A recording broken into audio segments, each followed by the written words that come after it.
اگلا سوال ہے جی، کیا نبی صلی اللہ علیہ وآلہ وسلم کی نعت پڑھتے ہوئے آپ صلی اللہ علیہ وآلہ وسلم کے لیے لفظ تم یا تو کا استعمال کرنا گستاخی نہیں ہے؟ آپ کے چینل سے بھی اسی قسم کی ایک نعت اپلوڈ ہوئی ہے، میرے پیارے نبی تجھ پہ سب کچھ فدا، پلیز اسے ڈیلیٹ کر دیں، شکریہ۔ کیا کریں؟ ڈیلیٹ کر دیں۔ ڈیلیٹ کر دیں۔ پہلے تو تواڈے دماغ کی جڑی پٹھیاں گلاں نے انہوں نے ڈیلیٹ نہ کریے۔ پہلی بات ہے یہ تم اور تو والا معاملے پہ گستاخی کا فتویٰ ایک خاص مکتبہ فکر کی طرف سے لگایا جاتا ہے، اور وہ ہے بریلوی مکتبہ فکر۔ ان کو زیادہ ایشو ہے اس حوالے سے، تو ان کو تو پہلے اپنے گھر کی خبر لینی چاہیے۔ یہ ان کی سو کالڈ گستاخی کا فتویٰ ہے، اس میں کوئی گستاخی نہیں ہوتی ہے۔ عربی میں تو ہوتا ہی تم اور تو ہے، عربی میں آپ ہوتا ہی نہیں ہے۔ پورے قرآن میں دکھائیں آپ کہاں ہیں؟ تم ہی ہے۔ آپ والا سیگا یہ اردو میں ہے، اور اردو کی وجہ سے بڑی مصیبتیں کھڑی ہوئی ہیں، اسی لیے گستاخی کا لفظ بھی اردو میں ہے، گاف تو عربی میں ہوتی ہی نہیں ہے، ٹھیک ہے؟ گستاخ رسول، گستاخ صحابہ، یہ گاف جو ہمیں لڑ گئی ہوئی ہے نا ہر بات کے اوپر، یہ بڑی خطرناک ہے۔ ان کو ان کے گھر کی خبر دے کہ اعلیٰ حضرت سرٹیفائیڈ عاشق رسول، بلکہ سرٹیفائیڈ عاشق رسول نہیں، جن کی مہر سے لوگ عاشق رسول بنتے ہیں، امام احمد بریلوی المتوفا 1340 ہجری بمطابق 1921، ان کی نعتوں میں سینکڑوں جگہ تو اور تم ہے نبی علیہ السلام کے لیے، حتیٰ کہ جو انہوں نے اپنے مرنے سے چند دن پہلے بلکہ چند گھنٹے پہلے اپنے بیٹوں کو وصیت لکھوائی تھی، وصایا شریف کے نام سے وہ چھپی ہوئی ہے۔ اس میں وصیت یہ تھی کہ جب میری لاش کو آپ لے کے جا رہے ہو نا تو میرے جنازے کے ساتھ آپ نے یہ سلام پڑھنا ہے، کعبے کے بدر الدجا تم پہ کروڑوں درود، طیبہ کے شمس الدہا تم پہ کروڑوں درود۔ وہ تو جانے ہیں نا گستاخی کر کے جے، تو یہ چیزیں ان کی ساری آپ اگر کہیں تھا بھی تو اس کو منسوخ کر گئی، کیونکہ یہ سب سے آخری بات ہے ان کی۔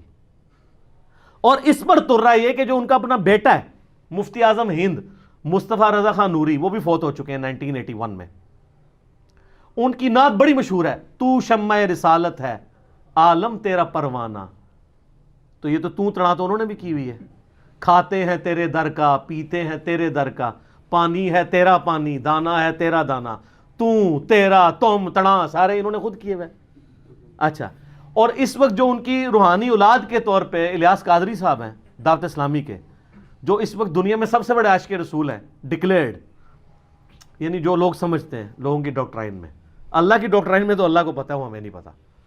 ان کی نعتوں میں سینکڑوں جگہ تم اور تو ہیں۔ ان کی سب سے مشہور نعت کون سی ہے؟ وہ مجھے دھر پہ پھر بلانا مدنی مدینے والے، تو اس میں تو کئی شعر تم تنا کے ہیں، میں اگرچہ ہوں کمینہ تیرا ہوں شاہ مدینہ، مجھے آپ ہی نبھانا مدنی مدینے والے، میری آنے والی نسلیں تیرے عشق میں ہی مچلیں، انہیں نیک تم بنانا مدنی مدینے والے، تیرے تم سارے، تو اس سے کوئی فرق نہیں پڑتا۔ اور یہ سوال کبھی انہوں نے اللہ کے لیے کیا ہے؟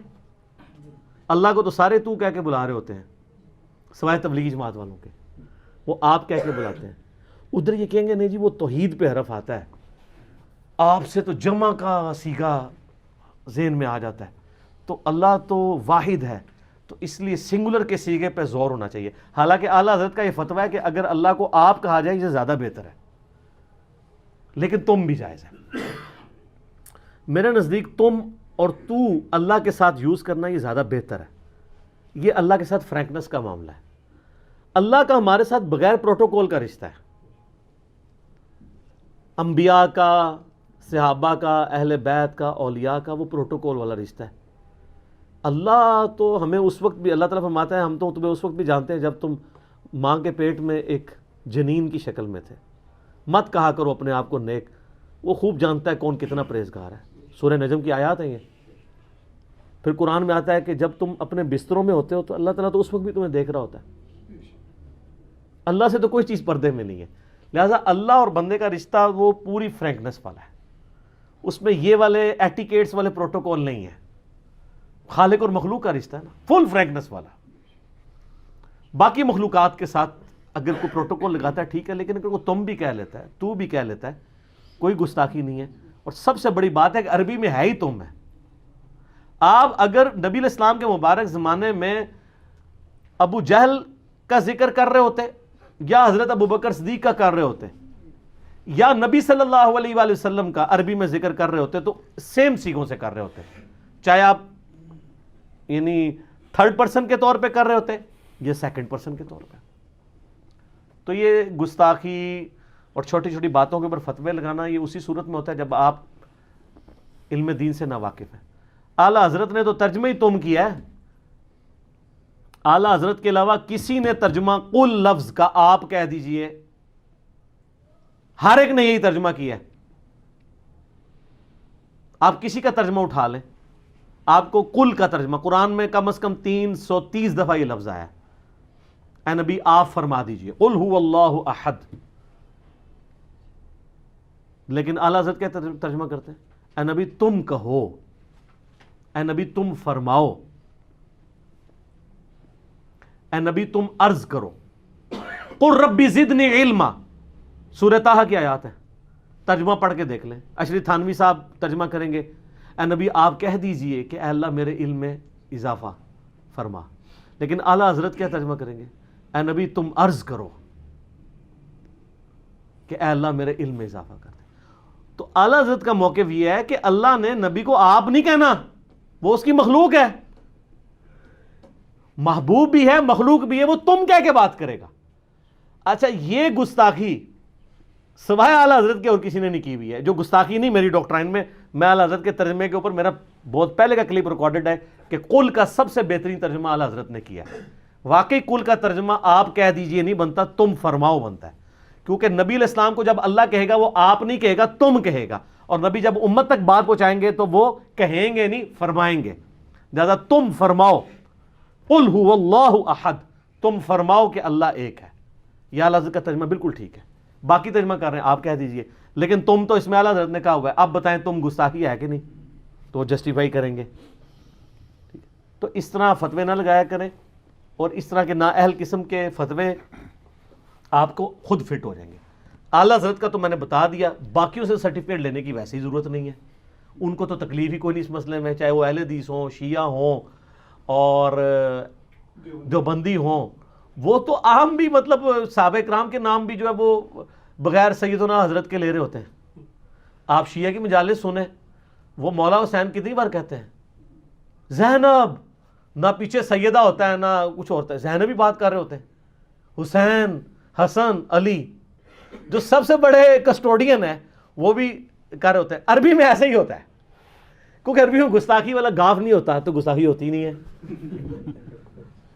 میں نے چیلنج کیا ہے کہ بخاری مسلم مجھے کسی صحابی کے ساتھ حضرت یا سیدنا لکھا ہوا دکھائیں. حدیثیں جب روایت ہوتی ہیں ترجمے میں لکھا ہوتا ہے سیدنا ابو ہریرہ روایت کرتے ہیں، لیکن عربی پڑھیں گے تو امام بخاری نے لکھا ہے ان ابی ہریرہ رضی اللہ عنہ بھی نہیں لکھا ہوگا، بہت کم. اس پہ میرا یوٹیوب پہ کلپ ہے رضی اللہ عنہ پہ دھوکہ. اس صحابہ کرام آپس میں ایک دوسرے کو رضی اللہ عنہ کہتے ہوں گے، پھر تو گال ہی نہیں کر سکتے. یعنی حضرت ابوبکر عمر کی اگر میٹنگ ہو تو وہ کہیں ابوبکر رضی اللہ عنہ آپ رضی اللہ عنہ نے مجھے اس کام کے لیے بھیجا تھا، لیکن آپ رضی اللہ عنہ کو پتہ ہے کہ وہاں تو یہ مسئلہ کھڑا ہو گیا تھا، تو میں رضی اللہ عنہ جب وہاں گیا